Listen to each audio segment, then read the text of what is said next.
Hello everybody, welcome back to my channel. My name is Miscellaneous Gab. Today we would like to take a moment to honor the great house of Salazar Slytherin. I am wearing the absolute best Harry Potter costume that I possibly can, which is to say not a great Harry Potter costume at all. So my Harry Potter videos can be a bit popular, a bit unpopular, depending on which way you like to slice it. Sometimes I have hot takes that people don't like. Sometimes I have takes that people do like. And today we're going to talk about all the things that don't make sense in Harry Potter. If you would like to debunk some of these, just get your fingers ready, get down there in the comments, let me know. I truly do love seeing all of your comments.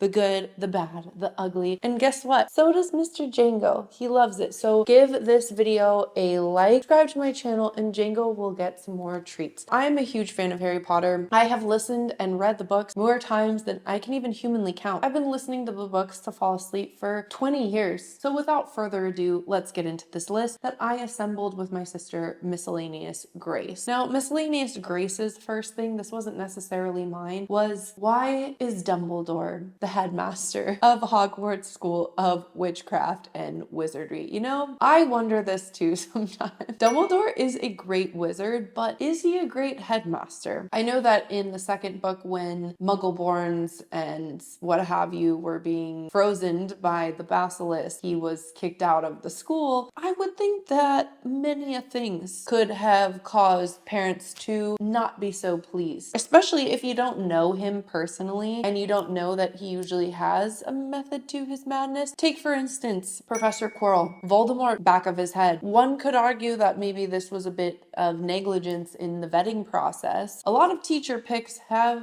not been great. You also see Lupin, who I love. I love Lupin. He hired a werewolf, which I got nothing against half-breeds, but you'd think that when everyone found out that Lupin was a werewolf after the fact, and they realized that their children were being taught by a werewolf and they had no consent in the matter, don't you think that may be an advisory sent by Dumbledore to the parents? Hey, we got a werewolf teaching.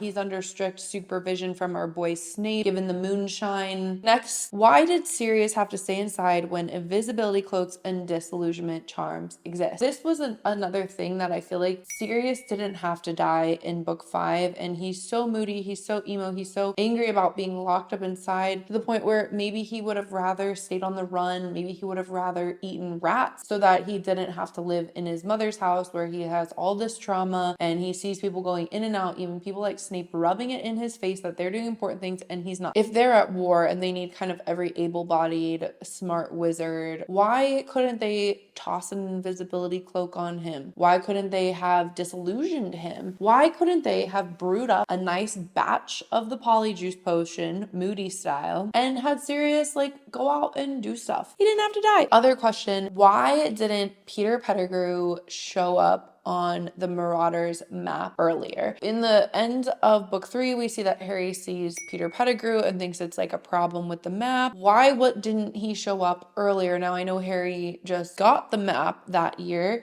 but he's still in his eagerness to study the map and see what it was all about. You'd think he would have seen that, caught sight of the fact that his friend Ron is sleeping with a man named Peter, or even Fred and George. Another one is, why did the Ministry never use Veritaserum to verify claims made by Wizard? Why were they not more inquisitive in the pursuit of justice? I think this is a great one because we see Veritaserum used willy-nilly when it's convenient, primarily in book 4 to question Barty Crouch Jr. Also in book 5, where Umbridge uses a seemingly endless supply of Veritaserum to question students and to interrogate them. If Veritaserum is that handy, why wouldn't they use that to figure out who was really a Death Eater? Because they had these whole witch trials, no pun intended, when Voldemort fell the first time, i.e. Malfoy, i.e. Karkaroff, i.e. Snivelly Snape. sorry, I'll put some respect on Snape's name. Why didn't they have just more of the Veritaserum? I talk about this. A magic system is only as good as its limit, and you need these potions or spells or what have you, these tools, to have hard and fast limits and to see it work the other way. If not, it's just plot convenience. Obviously, I love Harry Potter, but as I get older, I'm able to just see some of the holes in the writing and the plot. Veritaserum, essentially. And also, what about time turners? I'm not going to get into time turners too much because I have this whole alternative universe plotline in my other video, if you're curious, where I talk about how time turners could have had a redemption arc and that whole storyline could have been saved instead of falling flat. We only get one instance, which is that they're used for school. Hermione uses it in book 3. Even in book 6, Hagrid is all butthurt that they're not taking care of magical creatures, an objectively shitty and dangerous class. And he's like, well, even if you would have applied for time turners, it would have still been hard. And then they're like, well, we couldn't have applied for time turners because all the time turners were smashed at the Ministry at the end of book 5. So my question is, if the Ministry has like a whole stockpiling of time turners, why did we never get to learn more? I know you have the butterfly effect, whatever, but come on. Again, why did Dumbledore make it so hard for, like, Dumbledore caused Harry so much unnecessary drama and stress. This kind of goes back into point 1, why is Dumbledore headmaster? In book 5, where he essentially ignores Harry Potter, causes Harry all this trauma. He's just seen Cedric Diggory unalive, has almost been unalived himself, and has seen Lord Voldemort come back from the dead. Dumbledore's like, you know what? I'm just gonna ignore the absolute shit out of him. He doesn't have anyone. The Ministry's up his ass. And that sounds like a great plan.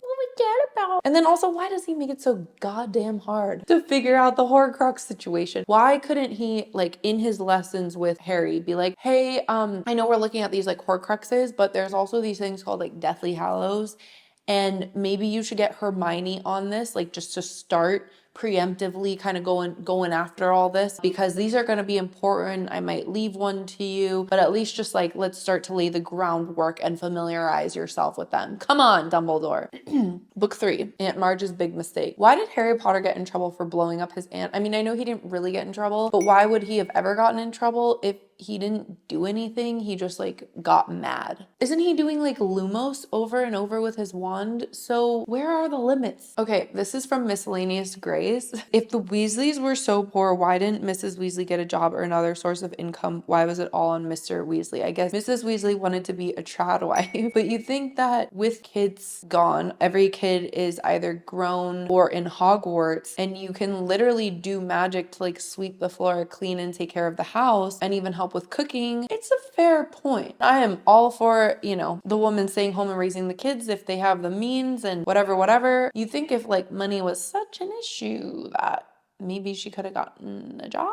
Another question is, why didn't Lupin and Dumbledore do more to prove Sirius innocent? Like, why didn't Lupin get more involved? Sirius, like, got arrested on his 21st birthday, like, was young. That's the one thing that they don't really show in the movies, is like how young everyone is. Like Snape and Lupin, they're like 30 years old. It leads me to this point, why didn't Lupin and Dumbledore try to prove Sirius innocent with things like Veritaserum? Or you'd think the Ministry would have some sort of legilimens on their team, right? So if Dumbledore's a good legilimens, Snape is a good legilimens, Voldemort is a good legilimens, you'd think that the Ministry of Magic in the Aura department or whatever would have someone on deck who can read freaking minds. If that is a possibility in this world, then why couldn't they just like go in and be like, so Lupin, what'd you see tonight? So Snape, what happened? Because Snape freaking lied and was basically like, yeah, Minister, let's go get Sirius, let's kiss him with the Dementors. Again, I know this is all quite nitpicky, and yes, we're happy that this world exists and whatever, but it's just, it's worth asking. How did Tom Riddle go about placing a curse on the dark arts, defense against the dark arts professor's job? Did Dumbledore even bother on breaking that curse? Tom Riddle was still quite young when he allegedly cursed the defense against the dark arts position, and seeing as 50 years passed between when Voldemort was at Hogwarts and Harry was at Hogwarts, and we know that he was in his probably mid-20s, maybe early 30s. When he came back in book 6, this is in Dumbledore's flashbacks, to ask for the Defense Against the Dark Arts job and put a curse on it. You're telling me for 20 plus years, you have to change teachers every year, and that 25 years later, you still have people that want the job. I mean, granted, yeah, you're picking like dudes with Voldemort on the back of their head and imposters and werewolves and Dolores, but like that is a long time. After years of subbing out the Defense Against the Dark Arts teacher, someone in the ministry was like, this seems like a problem maybe that we need to fix and have like a curse breaker. And I know Voldemort's like the most powerful dark wizard, but what about Dumbledore? My sister asked what was the purpose of Mad-Eye Moody dying in the Deathly Hallows. I think that just was to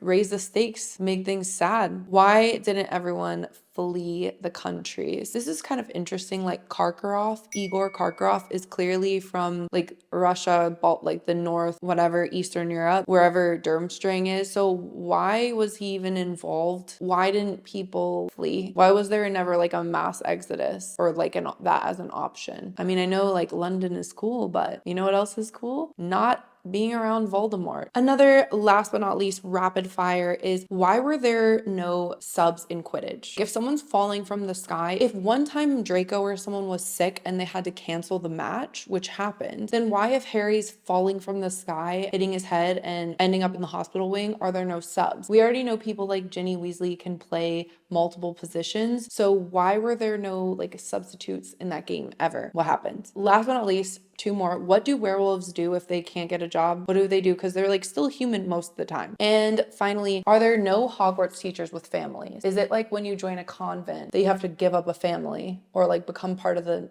Night's Watch? I don't know. Why don't they have families? Or do you just like have like 10 years at Hogwarts and then you're good to go? Anyway, that's my list of things that don't make sense about Harry Potter. If you like this video, please like and subscribe to my channel. I will have some more Dune videos coming out soon. I'm really excited about those. We also have Dune Prophecy coming up, Silo season 2, and tons of more fun stuff. You don't want to miss it, so make sure you like, subscribe, follow, comment, leave me some love, and I will see you soon. Bye.